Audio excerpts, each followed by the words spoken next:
Radio Universidad 92.1 presenta su podcast. El segmento Pregunte al LIC. Hola, ¿qué tal? Estamos desde el podcast 92.1 de Radio Universidad. En esta mañana me acompaña el licenciado Fernando Castro, analista en temas de migración. Licenciado, ¿cómo está? Bien, gracias. Muchas gracias por la entrevista y sobre todo por tocar este tema que es tan importante. En ese sentido, son más de 4 millones de inmigrantes que residen en Estados Unidos y más de 6.5 millones de familiares que están en el país que les interesa este tema.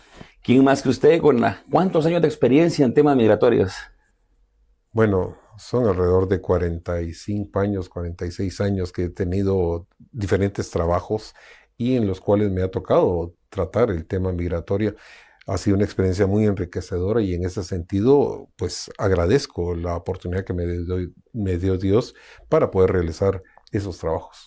Y es que es interesante porque el tema de migración engloba economía, violencia, problemas sentimentales también, muchas veces, o por ahí también problemas con el alcohol, que la familia se reúne y decide juntar una cantidad, estamos hablando de entre 80 a 100 mil quetzales que se cobra por parte de los coyotes para trasladar a la persona hasta Estados Unidos, pero muchos dicen el sueño americano, pero pues ya le han cambiado más a pesadilla americana.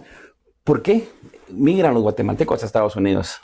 Bueno, en este caso recordemos que la migración es por necesidad, la falta de empleo, de desarrollo, o sea, tanto en la ciudad capital como en las cabeceras y en los departamentos, obliga a que las gentes quieran migrar en un momento determinado para salir de esa pobreza extrema.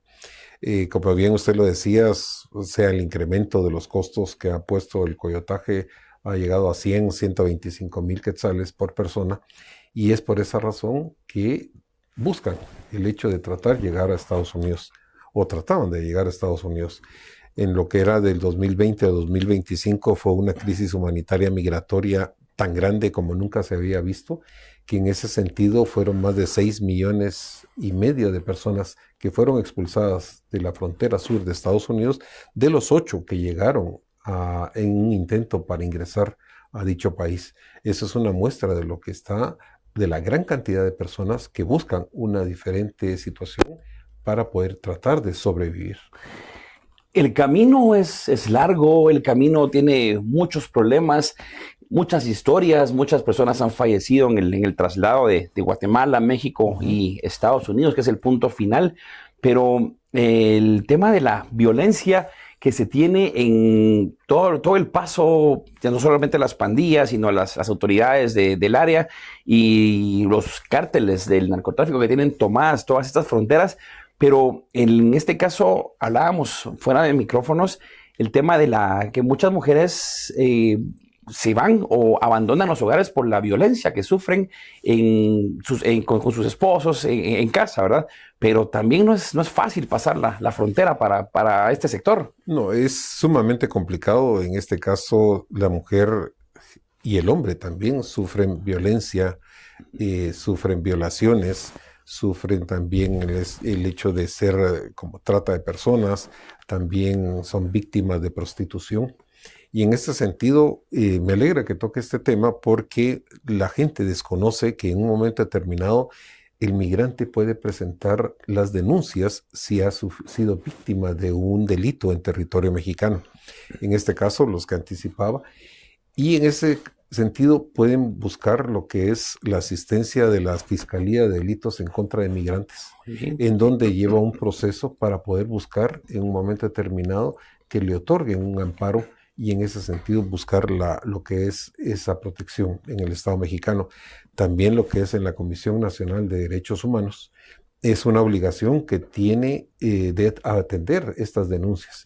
Y sobre todo, las autoridades consulares de Guatemala, El Salvador y Honduras tienen esa obligación. Lamentablemente, y les soy sincero, por la experiencia que estuve de los años como funcionario consular, me di cuenta que lamentablemente eso no se aplica muchas veces por parte de las autoridades consulares. Y eso es una vergüenza.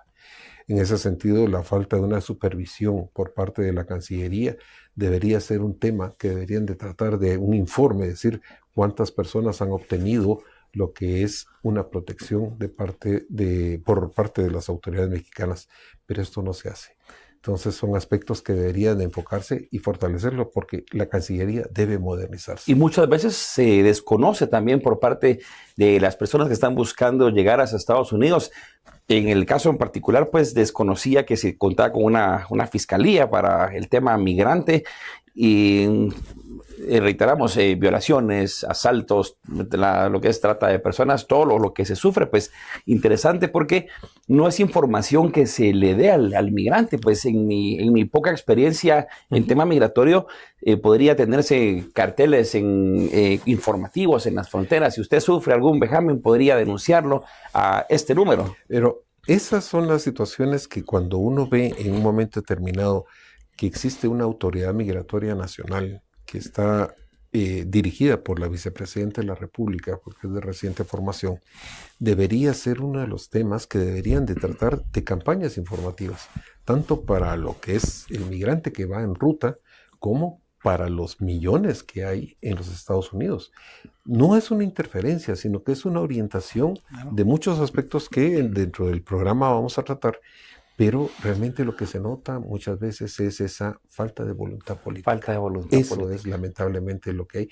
Y no solo de un funcionario, es de todos los funcionarios que están en las instituciones que tienen esa vinculación y esa responsabilidad hacia la comunidad inmigrante.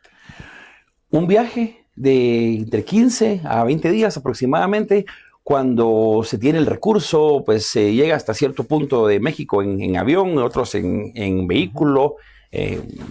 También la famosa mula todavía, la bestia, unos que lo conocen como la mula, otros lo conocen como la bestia, pero un viaje de entre 15 a 20 días, pero hagamos el imaginario que ya estamos en Estados Unidos con nuestros familiares, pues ya se hizo el segundo pago, porque el enganche es en Guatemala y el segundo pago es cuando el migrante ya está en Estados Unidos, pero en el imaginario que ya llegamos, pero antes pues se daban los retenes en contra de migrantes, pero ahora está creado ICE. ¿Qué podemos hacer si nos llega un retén de ICE o si llega un agente de ICE a la puerta de nuestra residencia o donde estamos laborando o cuando vamos caminando por el parque? Bueno, en este caso, la primera recomendación que debe tomar en consideración un inmigrante que vive en Estados Unidos es hacer la consulta con un abogado migratorio si tiene alguna opción, tanto la persona como la familia, el poder optar a un beneficio migratorio para poder recibir una asesoría adecuada. En el caso también, elaborar un plan de emergencia en donde se tenga lo que son certificados de matrimonio, si lo hubiera, certificados de nacimiento de los hijos, si hay un hijo que sea estadounidense, inscribirlo en el consulado de Guatemala o de cualquier otro país, si son de otra nacionalidad, para que tengan ese derecho de ser nacional y conservar la doble nacionalidad. Cuando ya están las autoridades, una persona debe pedir que le presenten la orden. Es una orden que debe presentarse, que tiene que ser firmada por un juez competente. Esa es una orden que sí es valedera y en ese sentido lo que no deben hacer es abrir la puerta a la primera, sino que solicitar que la pasen por debajo de la puerta, ver y en ese sentido llamar al abogado que tiene que tener ya la familia contactado para hacer la defensa. Si en el caso lo que se está dando es que las autoridades de ICE rompen la puerta, ingresan por la fuerza, lo que deben hacer es grabar en un momento determinado los hechos que se están dando, porque eso va a servir para que el abogado pueda justificar que no se tuvo una orden judicial, sino que fue una orden de ICE emitida que no es válida. Lo que sí también hay que recomendar es que no se produzcan gritos, no se produzcan agresiones, porque puede ser que vayan por una persona determinada y como daño colateral capturen a las demás familias. Esto va a hacer en un momento determinado una separación familiar. Pero recordemos que cualquier persona que está en Estados Unidos, que entró en una forma ilegal, o sea, está a merced de que sea capturada, porque está en una situación ilegal. Eso es obvio. Pero son situaciones que se deben de considerar, sobre todo para que en este sentido, teniendo el plan de emergencia, cada uno de los miembros de la familia sepan qué poder hacer. Hay algo que es fundamental que es una carta de custodia temporal. Esa carta de custodia temporal, las personas de los padres de familia deben de tenerla en caso ellos fueran capturados. Y en ese sentido, esa carta de custodia le deja la custodia de sus hijos a una persona que sea residente o ciudadano americano. Me va a decir, ¿pero por qué se lo voy a dejar a un residente o ciudadano? Porque si usted se lo deja a otro inmigrante en situación ilegal, al salir los padres de Estados Unidos, ellos no pueden contratar un abogado. Eso es algo que debería informarse. Y el dejarlo con otra persona que es inmigrante y sea capturado, estos niños quedan en el abandono. Entonces, las autoridades llegan, capturan a estos niños, los presentan ante un juez y les soy sincero, los dan en adopción y los pierden. O sea, es algo que debería advertirse a la comunidad de la importancia que tiene que tener esa carta de custodia. Esa carta de custodia la puede obtener en lo que son organizaciones proinmigrantes estadounidenses, es gratuita, se debe llenar. Al imprimirla, se debe llevar ante un notario en compañía de una persona como testigo. Ese notariado costará que alrededor de $15. Ahora se están estafando también a los inmigrantes, pero cuesta $15 o puede buscar una organización pro inmigrantes que no le va a cobrar posiblemente. Pero eso sí debe contenerlo para evitar que en un momento determinado estos niños corran el riesgo de ser dados en adopción. Y se está dando esa situación. Cuando se hace la detención de la persona, si está en su residencia, pues tenemos la posibilidad de recibir, de pedir, como usted lo cita, que nos pasen por debajo de la puerta la orden escrita para determinar si está firmada por un juez. Correcto. Y si es verídica, como usted lo cita, la podemos enviar a nuestro abogado para que el abogado la pueda revisar. Pero si la detención es en la calle, hemos observado que si van en un vehículo, pues le quiebran los vehículos y forzan la detención. ¿Hay algún derecho en Estados Unidos que aplique al inmigrante, sí, o ICE tiene la potestad de llevarse a la persona? No, en este caso caemos en la misma situación. Tiene que tener ICE, los agentes de ICE, una orden emitida por un juez competente. Con el nombre de la persona. Con el nombre de la persona que va a ser capturada específicamente. Entonces no es que ICE pueda salir por la mañana a hacer capturas, a hacer redadas, sino que debe de contar con una orden específica con el nombre de la persona que va a ser detenida. Sí, porque en ese sentido las personas está dando la orden del juez de poder ser capturado y puede ser constatado en la vía electrónica del juzgado.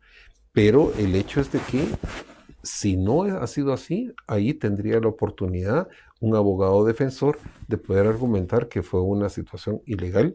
La cuarta enmienda establece la protección y en ese aspecto, les soy sincero, hay un formulario que es el G28. Ese G28 establece una relación entre un abogado y un inmigrante que se debe dejar ya firmado, si quieren en blanco en un momento determinado, pero eso le permite que el abogado pueda accionar de poder presentarse a ICE para representar a la persona que es detenida, o que le notifiquen las autoridades de ICE el hecho de haber sido detenido y brindarle la asistencia, porque lo que están haciendo generalmente es, en el caso de, vamos a poner Miami Alligator Alcatraz, cuando se inauguró, pasó alrededor de mes y medio donde las autoridades del Consulado de Guatemala no llegaron. Se mencionaba que era 1, que después eran 2, que eran 5, que eran 11 inmigrantes que estaban dentro del Alligator Alcatraz. Yo logré conseguir un listado, se lo trasladé a la Cancillería guatemalteca, le dije, mire, vean ustedes con el RENAP quiénes son guatemaltecos, claro, para poder tener una cifra. No lo hicieron. Al mes y pico que llegó la cónsul general, resultó que eran 237 personas guatemaltecas, de 11 que tenían ellos conocimiento. Sin asesoría. Sin asesoría en absoluto. ¿Para qué resultó? Entrevistaron a 37 y estas 37 fueron las únicas que pudieron hacerlo, porque iba solo ella. Eso fue una negligencia, porque debió haber llevado más equipo para poder entrevistar. Y al final de cuentas, cuando hizo la siguiente entrevista, más de la mitad de los guatemaltecos habían sido trasladados a lo que era Texas. Entonces, esta situación con el G28 se puede decir que en un momento determinado puede darle un seguimiento, pero si no se tiene contratado un abogado, las personas pueden perder lo que es la ubicación de esta persona, y eso es algo que le va a perjudicar porque la deportación se va a efectuar sin poder defenderse en un momento. Sin poder defenderse. En tema estadístico, ¿qué países son los que más se tienen deportaciones en la actualidad? Bueno, en el caso de Guatemala, es el país que tiene más deportaciones de lo que es entre Guatemala, Salvador y Honduras. Son más de 29.685 personas las que era al 16 de junio. Luego está Honduras con alrededor más de 19.700 y El Salvador con alrededor de 5.800. Ahora, recordemos que estas deportaciones lo que viene a afectar es a la economía del país, porque representa un 20.7% de las remesas que se envían a Guatemala y que sostienen a más de 6.5 millones de personas. Pero esto es preocupante, pero viene más preocupación porque cuando platicábamos fuera de cámara le decía que hay más de 263.825 personas a lo que era el 24 de diciembre de 2024 que tienen órdenes de finales de deportación. Entonces, que no han sido capturados por ICE. Pero están siendo buscados. Están siendo buscados. Entonces, en ese sentido, imagínense el impacto que va a ser para el país en un momento determinado que estas personas vengan. Esa pregunta me lleva a la siguiente.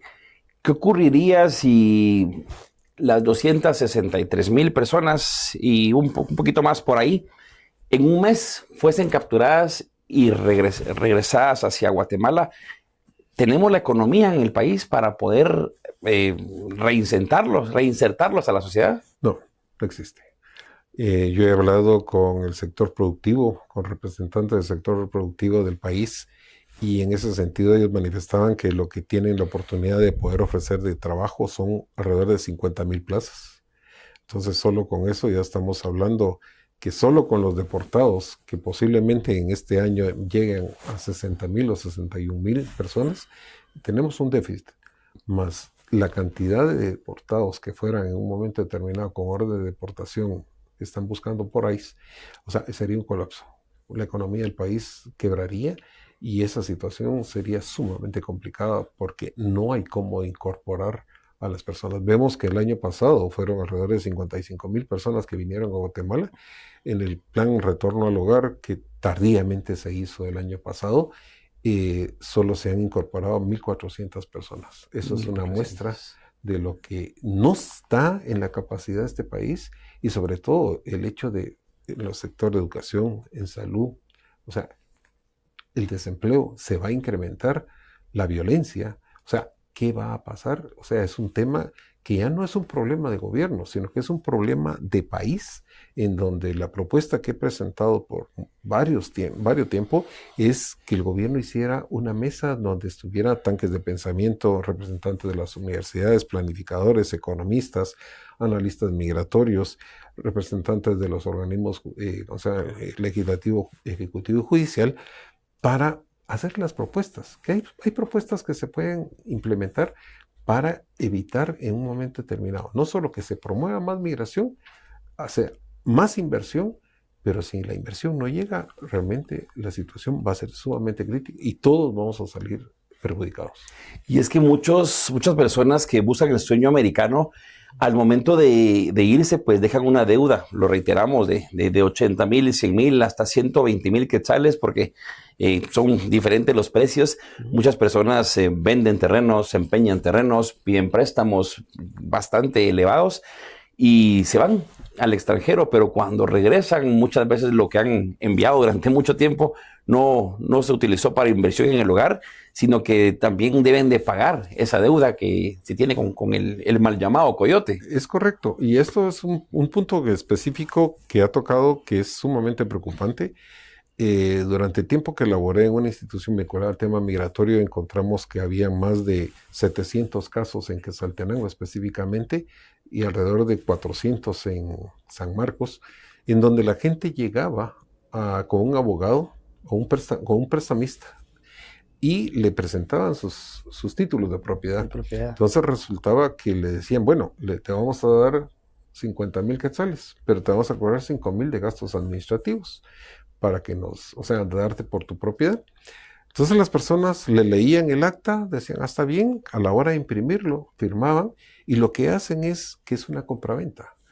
Pierden las propiedades. Entonces, en ese sentido, hay una desprotección increíble, porque la buena fe de las personas es mal aprovechada por parte de esta gente sinvergüenza.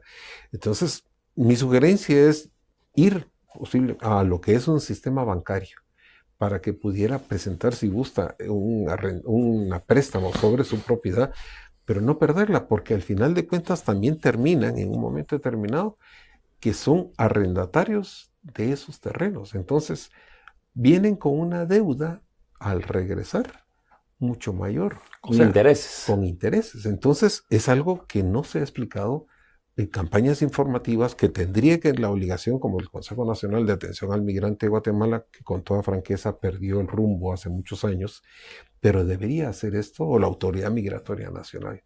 Y esa es una situación que se está dando y que se sigue dando frecuentemente. ¿Por qué no se realizan redadas en eventos masivos de personas de Centroamérica? Bueno, eso es un peligro que hay latente, porque le soy sincero, esa sería una oportunidad, con toda franqueza, para el gobierno de Estados Unidos, el hecho de capturar a las personas en un estadio. Y ahí llegó 50,000 gentes. Se va a ahorrar el hecho de estar haciendo operativos en un momento determinado. Mi recomendación ha sido no llegar, no asistir a eventos, pero ni siquiera a lo que son fiestas o ferias, porque la gente, con toda franqueza, es muchas veces irresponsable, porque llegan y la consecuencia va a ser grave de que sean capturados y van a separar a sus hijos de sus padres. Entonces, realmente va a ser un golpe duro, y sobre todo el trauma de que les va a quedar a esos hijos, de que no solo tuvieron ese trauma de cuando salieron de Guatemala para llegar a Estados Unidos, atravesar un territorio mexicano sumamente complicado, ver violaciones, como habíamos platicado, secuestros y etcétera, situaciones, venta de órganos, asesinatos, a tener que separarse otra vez de sus padres para poder regresar. No, yo creo que con toda franqueza es una irresponsabilidad asistir. Muchas veces cuando se tienen las audiencias con el juez para determinar cómo están los casos, muchas personas llegan, evacúan la audiencia, pero al salir de los juzgados son detenidas, son capturados y ya se inicia el proceso para enviarlos nuevamente a sus países. ¿Cómo, de qué forma legalmente podemos evitar ser capturados? Pues, ¿puede pedir la asistencia de un abogado? Sí, en este caso lo fundamental es tener la asistencia de un abogado migratorio. La otra es que advierto que si una persona no va a una audiencia en un momento determinado hacia lo que es la cita que tiene en la Corte Migratoria, él pierde el caso y se dictamina una deportación en ausencia. Y entonces, en ese sentido, lo que sucede es que pierde cualquier derecho que haya estado peleando. Para poderlo evitar, lo que se puede hacer es contratar a un abogado y que presente un memorial ante el juez para que pueda realizarse esa audiencia con una videollamada. Entonces se evitaría que llegaran las personas, al salir, salgan y las capturen. Pero es algo tan sencillo que se podría hacer. Pero se desconoce. Se desconoce. ¿Por qué? La irresponsabilidad de quienes están en el tema migratorio en las instituciones. Pero es algo que podría ayudarles. Me llama la atención la deportación voluntaria. ¿Qué tanto favorece a la persona entregarse y permitir, en este caso, pues muchas personas lo hacen con la idea de que en 5 o 6 años puedo regresar nuevamente al país? No, lo que pasa es que la deportación voluntaria se utiliza a través de la aplicación CBP Home, que tiene que descargar la persona. Pero no se le explica que, aparte de que le den $2,600 para salir de Estados Unidos y le pagan el pasaje aéreo y que tiene que cumplirlo dentro de un término de 2 meses máximo, el hecho es que al salir de los Estados Unidos se aplica la ley de migración. La ley de migración es una ley aprobada por el Senado y el Congreso de Estados Unidos. no es una orden ejecutiva. Entonces, en ese sentido, aplica que es una sanción entre 3, 5, 10, 20 o indefinidamente que no puedan regresar a Estados Unidos. Entonces, las personas pueden pensar, voy a aprovechar esos 2.600 y después voy a regresar a reunirme con... No lo van a poder hacer, esto es imposible.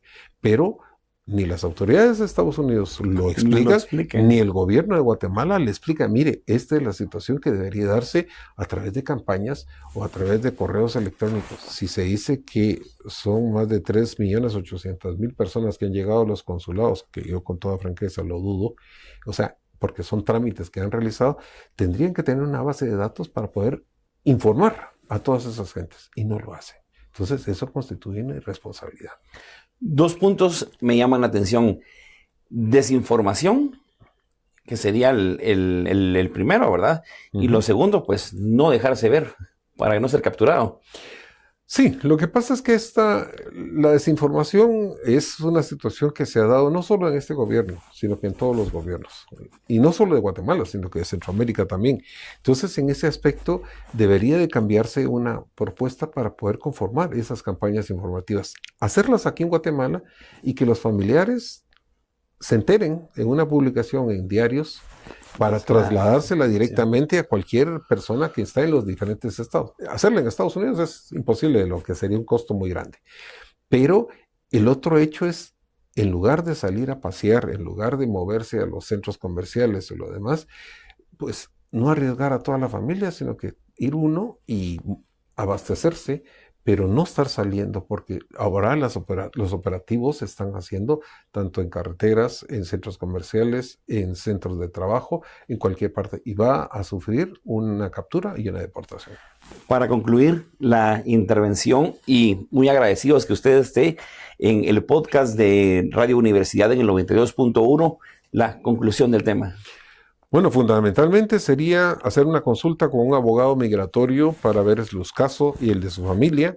El hecho de que si tienen hijos estadounidenses puedan inscribirlo gratuitamente en el consulado de Guatemala. No tienen que hacer cita, sino que es gratuito y no tiene costo. El caso también de tener un plan de emergencia para conocer qué es lo que se debe realizar.